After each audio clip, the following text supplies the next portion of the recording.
त तोहर आटा के लोई कि तोहर आटा के लोई के टोई जी पर रुआ गाओ तनी तो अगर केवल यादव जी लोग ही रुआ का सपोर्ट करके अगर रुआ के बहुत बड़ा स्टार बना देवे सोनो नहीं खे। अगर हम पंडित जी हैं मान ली तो हम 20 साल के पहले कलाकारी क्षेत्र में नहीं खियाल और संस्कार के जोन स्तंभ बनेला कला संस्कार के जोन का कहल जाला के नींव बनेला वो 20 साल का पहले ही बन जाला। 20 साल में तो प्रौढ़ हो जाला। लोग अपना बाबूजी के बात सुने के तैयार नहीं के 20 साल में प्रौढ़ हो लगा। मेरे घर में मैं ब्राह्मण हूँ तो पूजा पाठ का माहौल होगा तो निश्चित रूप से वैदिकता की तरफ मैं जाऊँगा। आपके यहाँ लाठी डंडा का बात होता होगा तो निश्चित रूप से आप उसी वे में जाएंगे कि ना कलाकारों की जाति नहीं होती है। कहने में करने में फर्क है। वो प्रैक्टिकल दिख कहाँ रहा है। टूटे हुए प्याले में कभी जाम नहीं आता और इश्क के मरीजों को कभी आराम नहीं आता। दिल तोड़ने से पहले अगर सोचा होता क्योंकि टूटा हुआ दिल किसी का काम नहीं आता। नमस्कार प्रणाम, मैं हूं अशोक मितवा और आप देख रहे हैं लाइव 24 न्यूज़। और आज हम पटना में मौजूद हैं और एक ऐसी गायिका एक ऐसी सिंगर से आपको मिलवाने जा रहे हैं जो अभी ट्रेंडिंग में चल रही हैं। भोजपुरी में ऐसा कोई भी स्टार नहीं हो जिसके साथ इनका गाना नहीं आ रहा हो। अभी आटा का लोई पवन सिंह के साथ इनका पूरा वायरल हो रहा है, ट्रेंडिंग में चल रहा है। आइए बहुत सारी बातें इनसे करते हैं। बहुत बहुत स्वागत है पुनीता जी। सबसे पहले तो आपके चैनल के माध्यम से हमके जितना भी दर्शक देखा तानी सबके प्रणाम बा। आपके भी स्वागत बा, प्रणाम बा सर। पुनीता प्रिया जी कहाँ की हैं आप? हम गोपालगंज के बानी सर। गोपालगंज के हैं, अच्छा। अभी जो आटा का लोई चल रहा है पवन सिंह जी का, तो ये आपका पहला गाना है उनके साथ कि इससे पहले भी किए हैं? नहीं, आप सबका आशीर्वाद से और मेरे गुरुजी के आशीर्वाद प्यार से पवन जी के साथ में हमारा चौथा गाना है। और बड़ी खुशी की बात है कि पुनीता प्रिया जी के जो गुरु जी अमित तिवारी जी, क्या सर, वो भी हमारे साथ मौजूद है। बहुत बहुत स्वागत है सर हमारे चैनल। सबसे पहले तो लाइव 24 न्यूज़ के माध्यम से जितना दर्शक दीर्घा देखा तनी आप सबके प्रणाम करते नहीं और आपके भी प्रणाम करते नहीं, स्वागत बा आपके भी। कहल बा कि बिना गुरु के ज्ञान नहीं हो सकत, तो यहाँ के आगे बढ़ाव में हमरा तो सबसे ज़्यादा श्रेय राउर बा। देखिए श्रेय नहीं है हमार कुछ, हर इंसान कि केहू आगे ना बढ़ावेला, वो अपना मेहनत का बदौलत जाला। लोग श्रेय लेवे खातिर रिस्पॉन्स लेवे खातिर तुला रहेला कि ना हम कैनी केहू ना करेला। ओकरा मेहनत ओकर जोन जज्बा बा ओकर काम करे के आगे बढ़े के जोन जुनून बा वो ओकरा के आगे बढ़ावेला। वो तो ऐसे सपोर्ट में तो केहू आ जाला, खड़ा हो जाला। तो हमरा नहीं लागत कि नहीं, जो सच है चूँकि रिस्पॉन्स नहीं लेना है। पुनीता बहुत अच्छी गायिका है, नो डाउट, और इसने बहुत मेहनत किया है यहाँ तक आने में। 8 सालों से ये इस इंडस्ट्री में रन कर रही है, काम कर रही है। लेकिन इसको मौका 1 साल पहले आरा में दोबारा एक गाना आया था पवन जी का, वहाँ से इसको ब्रेक मिला और अभी तक तो बस आप देख ही रहे हैं। पुनीता जी, अभी आपका जो गाना वायरल हो रहा है पवन सिंह जी के साथ में, उस थोड़ा एक लाइन गुनगुनाइए। आटा के लोई के टोई। अच्छा, आटा के लोई के टोई अच्छा था और बहुत सुंदर गाना था ना। हाँ, आदिशी पे आया हुआ है जो कि हमारी बड़ी हाँ आदिशी फिल्म पे आया है जो कि हमारी बड़ी बहन का चैनल है। और धन्यवाद दूंगी मैं आदित्य सर को और साथ में दीदी खुशी दीदी को और साथ में प्रियांशु सर, अमित सर हमारे और पवन जी को जो एक बार और गाने का मौका दिए। हाँ, तमाम पूरे टीम को थैंक्स बोलिए। थैंक्स है। और मैं एक लाइन सुनाना चाहूँगी गाने को। कि बानी पवित्र नाही छुआ छुई भइल बा, झूठो के बाबू ताहर मनवा में मैल बा।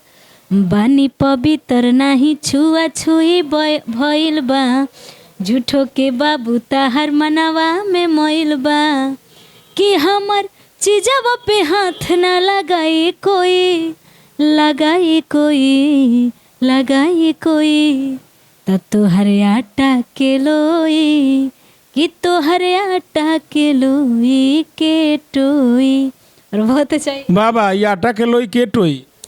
देखिए ये एगो दुअर्थी बा। भोजपुरी तो आप जानते ही बानी कि हमेशा से दुअर्थी संवाद लेके चलेला। ओकर खाली टोन बदल देब तो ओकर अर्थ चेंज हो जाई।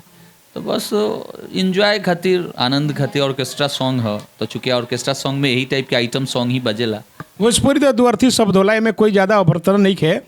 और एक पहले एक गौर गाना वायरल हो रहा है, पूरा भोजपुरी में धमाल मच रहा है, झगड़ा के जर खेसारी जी के साथ में रहो ना। नहीं, ना, झगड़ा के घर पवन भी जी के पुनीता जी के साथ, पवन जी के साथ था। और अच्छा, झगड़ा के घर, हाँ, उसके पवन सिंह जी के साथ में आपका जो हुआ था। हाँ, और इसके पहले था आरा में दोबारा, और फिल्म में धर्मा फिल्म में भी गाई थी मैं, क्या था गुरुजी, बॉडी से बॉडी जब टच कर पातर कमरला चलच करता है, ऐसा ही था। और आप लोग का सपोर्ट से बहुत अच्छा। भोजपुरी में आज बहुत विवाद चल रहा है। भोजपुरी भाषा कहते हैं ना कि सरस्वती का उन्हीं पे वास होता है, उसी के कंठ में विराजमान होती है जिनका दिल काला ना हो। जिसका दिल अगर काला हो जाए उसको सरस्वती एक्सेप्ट नहीं करती हैं, विराजमान नहीं होती है। तो अभी जो भोजपुरी का जो मौजूदा हालात चल रहा है, जातिवाद चल रहा है, उस पर आप क्या कहेंगे? देखिए, जातिवाद तो कलाकार के कोनो जात ना होला, हमनी के तो बस हम केहू के मतलब ये इंडस्ट्री में हम सबके एक परिवार माने नहीं। हम जातिवाद ना कि हई यादव जी हई यहाँ के साथ है नहीं गाँव के तो हई, मतलब कलाकार का कोई जाति नहीं होता है। कलाकार एक जाति खुद है, उसका एक अलग जाति है। लेकिन इनमें कुछ सस्ती लोकप्रियता पाने के लिए, जल्दी नाम कमाने के लिए तुरंत आदमी जाति पात पर आ जाता है कि कम से भगवान ऊपर से भेजनी तक का जात पात सो थोड़ी ना बांट के भेजनी। लेकिन ऐसन बा दुनिया की का बताई। लेकिन आप सबसे कहे कि ये सब जातिवादी ना करे के चाहिए। बाबा राउर का रही है पर ओपिनियन। देखिए, जातिवाद वो ठीक कहते हैं भोजपुरी में, चाहे कोनो भाषा में जातिवाद, चूंकि अगर मान ली यादव जी पर रुआ गावत हैं, तो अगर केवल यादव जी लोग ही रुआ का सपोर्ट करके अगर रुआ के बहुत बड़ा स्टार बना देवे, ऐसा नहीं खे। बबुआन पर गावत नहीं, बाबू साहब हैं, खाली बबुआने लोग सुने और रुआ के स्टार बना देवे, ऐसा संभव नहीं खे। तो जातिवाद बहुत अच्छा ना होला। और रहल कि जो हर बार हमने के कहले से कि कलाकार के कोनो जात ना होला, लेकिन हम ऐसे सहमत नहीं खी। पुनीता का विचार से हम सहमत ऐसे देखिए, हम लाइव में यही से ना बैठे नहीं कि चूंकि हम वो चीज़ खोल के रख देवे नहीं, ये सब ना बैठे के चाहिए।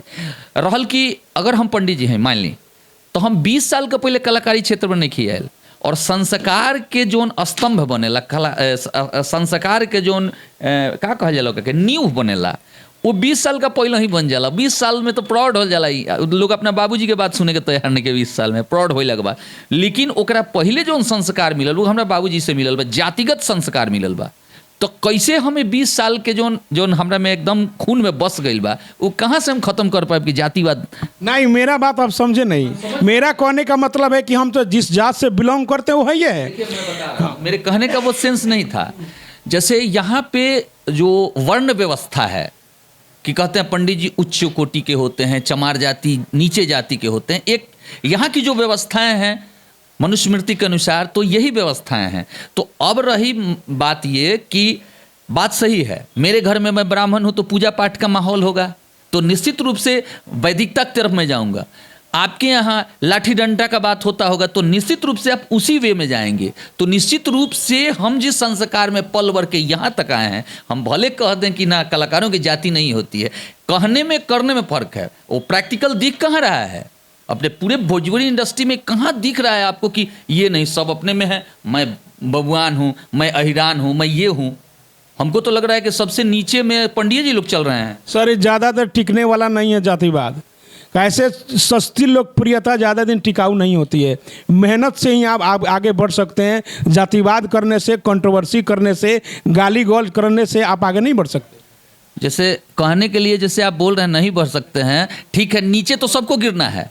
जो स्टार होगा वो नीचे आएगा ही आएगा। लेकिन आज वही लोग सस्ती लोकप्रियता के वजह से 20-20 गो चेन पहन के चलता है, 20-20 गो उनके पीछे पीछे गाड़ियां घूमती है, वो लोग ये स्कॉर्पियो पे चढ़ते हैं। हम तो पिछले 10 साल से जूझ रहे हैं उस चीज़ के लिए कि मुझे एक बाइक खरीदा जाए। वो तो हम लोग खरीदे हैं। अब के 10 साल के बाद एगो EMI, हाँ जी पुनीता जी, 10 साल के बाद एगो EMI साफ सुथरा मान जाए, साफ सुथरा का क्या हुई? क्यों आप कहाँ सपोर्ट कोई कर रहा है? इतना बड़ा आपका ब्लास्ट गाना चल रहा है, आटा के लोई केट चोई, झगड़ा के जोर, पवन सिंह, इतना बड़ा स्टार्टअप देने पर अभी बाइक अभी खरीदी हैं आप। ये तो आजकल जितने जातिवाद करें, एक छोटा सा ना गा करके स्कॉर्पियो ले रहे हैं। हम नहीं जातिवाद करते हैं, नहीं यही क्या कंट्रोवर्सी बोलते हैं वो करते हैं, नहीं हम बस पवन जी पे गवाते हैं। और मेरा सौभाग्य है कि वो गवाते हैं मुझको। और नहीं, एक चीज और है, शादी हुआ है कि नहीं अभी भी?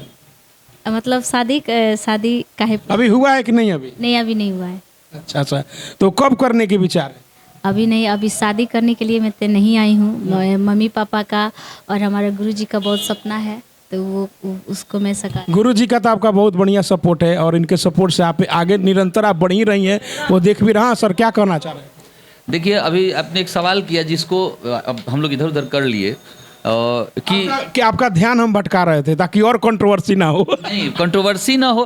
कंट्रोवर्सी तो मैं नहीं चाहता हूँ, लेकिन क्या करूँ, जो सही बात है वो मुझे बोलना ही पड़ता है। रही बात कि लोग बार बार बोल रहे हैं कि अश्लीलता, मुझे नहीं दिखती है कहीं अश्लीलता, और में कोई अश्लीलता नहीं दिखती है। इसका एक रीज़न है, एक उदाहरण दे रहा हूं मैं आपको कि ये जो भारत देश है ये प्रजातांत्रिक देश है। लोकतंत्र तो है, सॉरी, लोकतंत्र है, यहाँ राजतंत्र नहीं चलता है। तो लोकतंत्र का रूल ही है कि अगर 500 सीट किसी चीज़ का हो और 300 सीट एक तरफ हो जाए और उसके बाद 250 या जो भी हो एक साइड हो जाए, तो ज़्यादा जिसके यहाँ संख्या होगी उसकी सरकार बनेगी। तो आप बताएं कि 200 जो व्यू देते हैं लोग भजन के लिए, तो वो विपक्ष में बैठने लायक हैं कि सरकार में आने लायक हैं? तो अगर ये सरकार में आने लायक नहीं है तो ये गंदगी कहाँ दिख रही है आपको? 50 मिलियन, 100 मिलियन, 500 मिलियन वो गंदे गानों को सपोर्ट कर रहे हैं आप सभी, तो निश्चित रूप से ना अभी उसी का समय काल चल रहा है। क्या करिएगा सर, मार्केट में अगर बैगन बेच रहा है आदमी तो परवल ला कर आप क्या करिएगा? तो जब परवल ला के नहीं करेंगे तो हमको भाई लोहा ढोने नहीं आता है, मुझे गाने आता है। और पुनीता यहाँ डुएट गाने के लिए, सिंगल गाने के लिए आई है। तो अगर हम किसी भी स्टूडियो में जाते हैं तो कहाँ कोई भजन गवाता है, सब तो कंट्रोवर्सी ही गवाते हैं। तो क्या करें, उसी में हम लोग गाते भी हैं ना सर, तो लिरिक्स देख करके गाते थोड़ा सा हैं। बचाते हैं। लेकिन हाँ, अभी जो आने वाली जो पीढ़ी है, जो जनरेशन है, जैसे बहुत लोग ऐसे सिंगर है, मेल हो या फीमेल हो, जिनको सुर ताल का मालूम नहीं है। उसको मालूम नहीं कि कौन से स्केल में म्यूजिक है, हम जब गा रहे हैं तो कौन से स्केल में गा रहे हैं। तो उसके लिए कुछ आप सजेशन दीजिए। क्या सजेशन दें? हम तो मतलब यही कहेंगे सर कि कुछ होता है ना सर कि मतलब नॉलेज होता है और कुछ होता है कि सीख करके आते हैं लोग। तो आप सीखिए ना। हम थोड़ा बहुत सीखे हैं, काहे लिए झूठे बोले कि हम बहुत बड़का थी। अच्छा, थोड़ा बहुत सीखिए तो इतनी अच्छी गाती हैं, लेकिन हमारा प्रयास रहेगा कि आप और सीखिए, शास्त्रीय संगीत से थोड़ा जुड़िए ताकि इस विद्या के बारे में और जानकारी हो और इससे बढ़िया भी और सुरीले सुरीली गाने आप गाइए। थोड़ा बहुत गुरुजी सिखाए हैं और रूम पर भी थोड़ा बहुत सीख। ये तो सरस्वती का साक्षात आपके मेहरबानी है, आशीर्वाद है कि थोड़ा सीखें और इतना बड़ा आपको मैंने पावर स्टार भोजपुरी के कहे जाने वाले पवन जी, उनके साथ में आपको गाने को ब्रेक मिला, इतने स्टारडम बढ़िया। तो आप मेहनत से पीछे मत हटिए। एकदम सर, आप लोग के जो इथी है, हम एकदम खड़े उतरेंगे। अभी फिल्म वगैरह में गाने का ऑफर मिल रहा है कि नहीं? नहीं, ऐसी बात नहीं है। मैं फिल्म में भी थी, मुंबई से आदरणीय गुरु मधुकर आनंद सर के यहाँ से म्यूजिक पे हम अभी तक 15-16 को गाना गा चुके हैं। वाह वाह। और घुंगरू सर हमको म्यूजिक डायरेक्टर, अविनाश सागु। हाँ, घुंगरू सर भी हमको थी 3-4-5 गो, मतलब ऐसा ही 5 गो कितना था सर, 5 गो था जो हमको फिल्म में भी गवाए हैं। फिल्म में भी गाना गाते हैं। और पवन जी का भी फिल्म में धर्मा आया था, उसमें भी गाए हैं, हम गाए थे। प्लेबैक सिंगर के लिए कि आइटम सॉन्ग के लिए? आइटम सॉन्ग के लिए। कभी भी पवन जी हमको आइटम सॉन्ग ही गवाते हैं। अच्छा, आपकी आवाज़ में वैसा कशिश से वो टोन है जिससे पब्लिक पसंद करती है। बाबा, पहले हमारा आया था आरा में दोबारा। आरा में दोबारा, वो तो बहुत वायरल हुआ था, बहुत सुपर। देख लीजिए, ब्रेकिंग न्यूज है, यही है पुनीता प्रिया जी जिनको आपने गाना सुना। लाइन सुनाए चाहे कि सट्टा पयाइल बानी सटब ना जरी, कमर हिलाइब जबले जरी मर करी, कि खट मिठी जवानी के चिखैबू ना, बबुआ के खुश कके जइबू ना, अरे आरा में दोबारा फेरू अइबू ना। एकरा बाद से आया था फिल्म में कि प्यार के बुखार बड़ा तेज भइल बा, खाए के मन न भेज भइल बा, हो गइल भोरावा सटना कोरावा, टूटत देह रच रच करता, बॉडी से बॉडी जब टच करता, पातर कमर लचा लच करता। और इसके बीच में आया था कि हई कि है जवानी रानी झगड़ा के घर भइल बा कि मन करे निकली ना घरवा से बहरी कहेला लइका लागेलू तू सहरी फेंकेले दाना हमरो दीवाना मुश्किल चलल डगर भइल बा जहर भइल बा हो जहर भइल बा ई जवानी रानी झगड़ा के घर भइल बा। और अभी तो जो झगड़ा का जड़ हुआ था उस जवानी वाली सिंगर यही है जिससे झगड़ा का जड़ बना हुआ था। ये सब बाबा झगड़ा का जड़ है ना। हमने का तो चाहते बानी से कि साफ सुथरा हो को, लेकिन साफ सुथरा ये एगो भरास बा। हम जितना बोलनी ये एक तरह से भरास बा।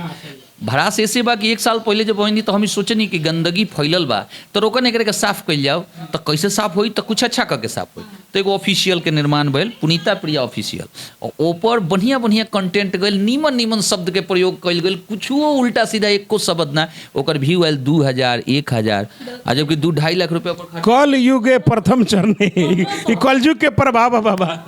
तो सुनी ना हम कौना टाइप के आदमी हैं। देखिए हम कौना टाइप के आदमी हैं कि अगर धर्म के छोड़ भी दिया है तो एगो कार्ल मार्क्स रहल है इतिहास में उनकर एगो अथी रहल बा। कार्ल मार्क्स के बहुत बड़का भूमिका बा। उ कहले बारे कि या तो सिस्टम के अगर सुधार देवे के औकात बा तो सुधार दी रहुआ आ ना तो सिस्टम के अनुसार खुद के सुधार ली। तो हम आई रही सुधारे लेकिन देखनी कि हम सुधार ना पाए तो जोन सिस्टम चलता वही में हम भूल गई लगनी गंदा गवाए। अभी तो कुछ कंट्रोवर्सी वाला गवैले बनी और आगे तक गवाए तब तक गवावत रहे जब तक लोग निमन ना सुनी। हम क्या करी यहाँ रहे का भैया यहाँ 50,000 रुपये खर्चा बा यहाँ महीना में 50,000 रुपये खर्चा बा और जहाँ डुएट गावे जाए श्री राम जानकी गवा के लोग रुपया ना दी उ आरा में दोबारा टाइप के झगड़ा के घर भइल बा आटा के लोई टाइप के गावे के पड़ी जोन फेमस जो मांग है पब्लिक का तो जोन लोग मांगे तो तुम हमने के करब। हमने का दूध के धोवल अपना के नहीं बुझत दूध के धोवल रही सर लेकिन लोग बिगाड़ दिलक तो हमने उहे करब से जोन लोग करता चूँकि पेट चलावे के बनू भैया तो पेट चलावे के बाद तो नीमन लोग सुने लगी तो नीमन गावे लगे अब सो।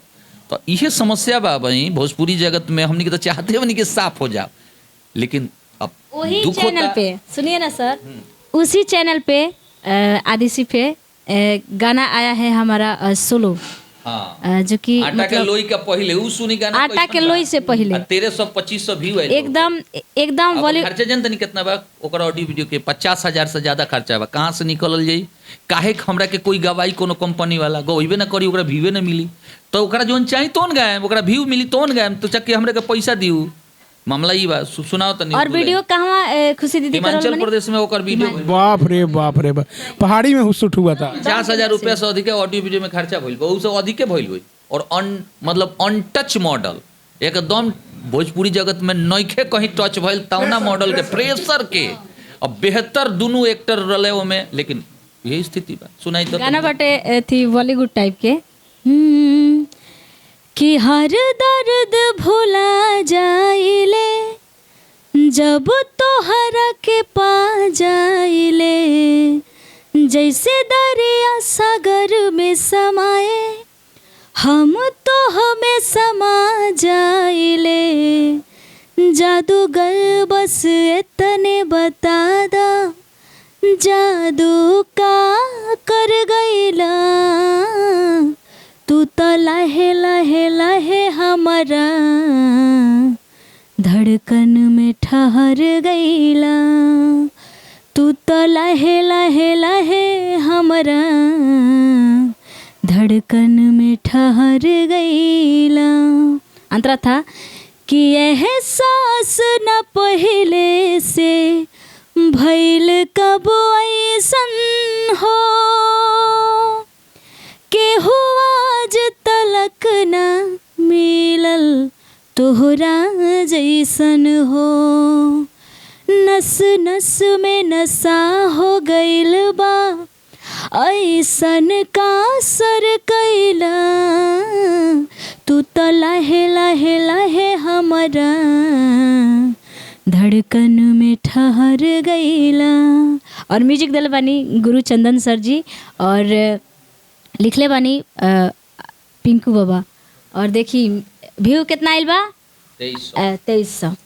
जानता नहीं आई कलयुग हो आ कलयुग में घी खाए वाला लोग ज्यादा नहीं खे आटा के लोई अब 5 की 4.5 मिलियन होके वाला बा कोनो बात नहीं खे 3 दिन में बताई लेकिन जो ओरिजिनल चीज टिकाऊ बा ये हमेशा रही आ हई कुल बटा छोड़ भंगू बा आज आटा के लोई थोड़ा बहुत मतलब क्षण भंगुर बा आ यही में कहीं भगवान कह दिले कि हई ल टिकट तारा आवे के टाइम मिल गइल तो हम सुख कहिया देखे दादा हम कहिया देखे कि हम निमन गइले रही वहाँ गइला के बाद केहू देखेला कि हम एने धरती पर ये तो खाली कल्पना मात्र बा स्वर्ग नरक बाद के बात बा तो यही से डर लगता कि भगवान कहियो टिकट भेज के कहीं आबो तो आबो तो ऊ कहिया देखे तो हमरा ऊ चीज देखे के हनु उहो चीज देखे खातिर आदमी आइल बानू तो का करो ना दुअर्थी गाओ तो वह निमने गा के 2300 करो तो हमने के 2.5 लाख खर्चा कहिए ले लेबे एक साल में अपना चैनल पर अब कितना करी सो कहाँ से आई निमन गाना करो सपोर्ट करी ना हमरा कौन जोत गंदा गैला के तो मामला उहे बा भैया 2300 लगा के 50,000 लगा या 2300 रिकवरी करी